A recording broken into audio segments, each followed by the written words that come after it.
कलेमध्ये तुमचं खूप खूप खूप मनापासून स्वागत. जरासुद्धा मैद्याचा वापर न करता अगदी मऊ लुसलुशीत तोंडात टाकताच विरघळणारा आज आपण रव्यापासून केक तयार करणार आहोत. तो सुद्धा आंबा वापरून. चवीला ना अगदी मस्त लागतो. मुलांच्या सुट्ट्या चालू आहेत आणि मुलांना रोज काहीतरी नवीन खायला हवं असतं आणि आंब्याचा सीझनसुद्धा आहे. म्हटलं चला बनवूया आणि तुमच्यासोबतसुद्धा ही रेसिपी मला शेअर करता येईल.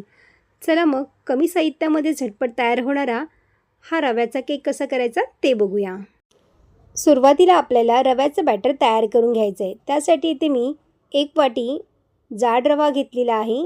तुमच्याकडे बारीक रवा असेल ना तुम्ही तो वापरला तरी देखील चालेल. आता मिक्सरच्या भांड्यामध्ये आपल्याला 1 वाटी रवा आणि त्याचबरोबर इथे मी 2 चमचे गव्हाचं पीठ घेतलेलं आहे.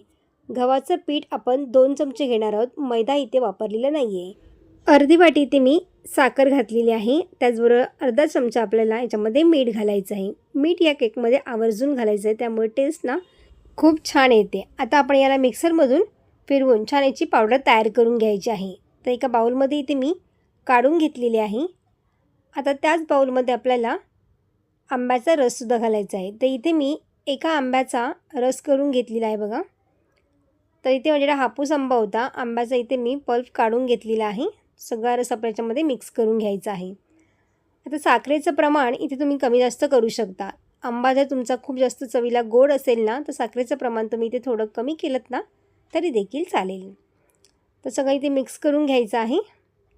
आणि त्याचबरोबर इथे आपल्याला अर्धी वाटी इतकं दूध घालायचं आहे. दूध असं एकदम घालायचं नाही, थोडं थोडं करून मिक्स करत आपल्याला हे दूध यामध्ये ॲड करत जायचं आहे. हे बॅटर आपल्याला जास्त पातळ करायचं नाही आहे, थोडंसं घट्टसरच हवं आहे. त्यामुळे केक फुलण्यासाठी खूप मदत होते आणि केकसुद्धा आपला हा छान फुलतो, असा बसत नाही. छान फुलण्यासाठी आपल्याला हे बॅटर जे आहे ना ते थोडंसं घट्ट ठेवायचं आहे.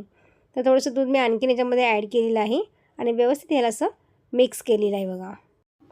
बॅटर मला थोडंसं आणखीन खूप जास्त घट्ट वाटते, त्यामुळे मी इथे आणखीन थोडंसं 2 चमचे इतकं मी दूध याच्यामध्ये ॲड करते. दूध घेताना आपल्याला खूप जास्त गरम घ्यायचं नाही आहे. गरम झालेलं दूध थोडंसं कोमट करून घ्यायचं आहे. जास्त थंडही नाही वापरायचं आहे आणि जास्त गरम देखील वापरायचं नाही. असं दूध आपल्याला याच्यामध्ये ॲड करायचं आहे. छान असं मिक्स करून घेतलेलं आहे. हे बॅटर आपल्याला 15 मिनटं साईडला ठेवून द्यायचं आहे. 15 मिनटं आपल्याला रेस्टला ठेवून द्यायचं आहे. आता इथे मी टुटी फ्रुटी घेतलेली आहे. केकमध्ये आपल्याला टुटी फ्रुटी घालायची आहे. जर तुम्हाला आवडत असतील तर तुम्ही जरूर घाला आणि जर आवडत नसतील तर स्किप केलेत तरी देखील चालेल.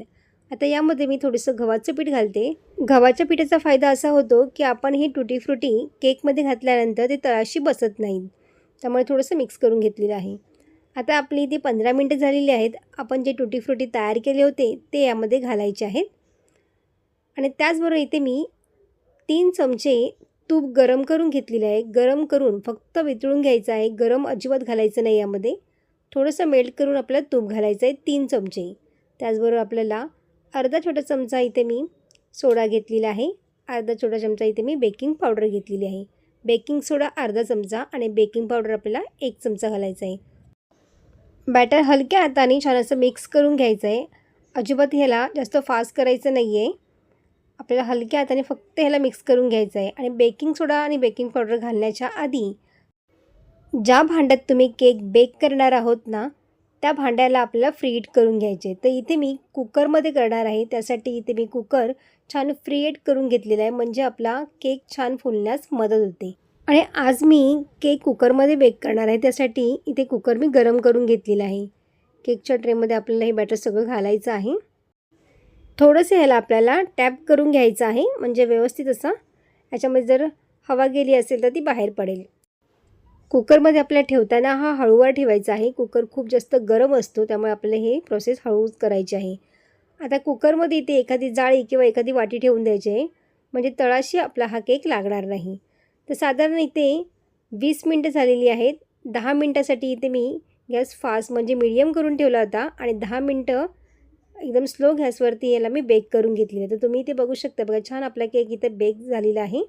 आता आपण याला थंड करून घेऊया. थंड झाल्यानंतरच आपल्याला केक ट्रेमधून काढायचा आहे आणि हा कट करून घ्यायचा आहे. तर तुम्ही इथे बघू शकता बघा, छान पूर्णपणे आपला हा केक थंड झालेला आहे. आता आपण याला काढून घेऊया.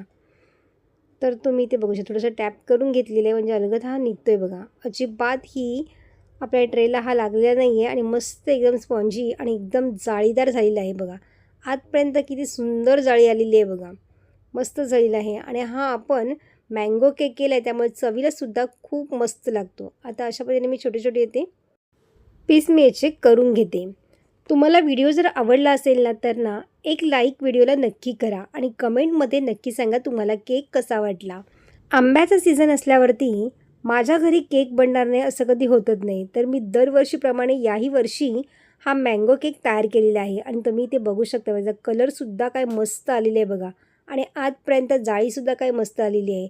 तर अशा पद्धतीने हा जाळीदार केक खाण्यासाठी अतिशय टेस्टी लागतो. तुम्हीसुद्धा नक्की ट्राय करून बघा आणि तुम्हाला रेसिपी कशी वाटली मला कमेंट करून सांगायला विसरू नका. तोपर्यंत मस्त खा आणि स्वस्त राहा.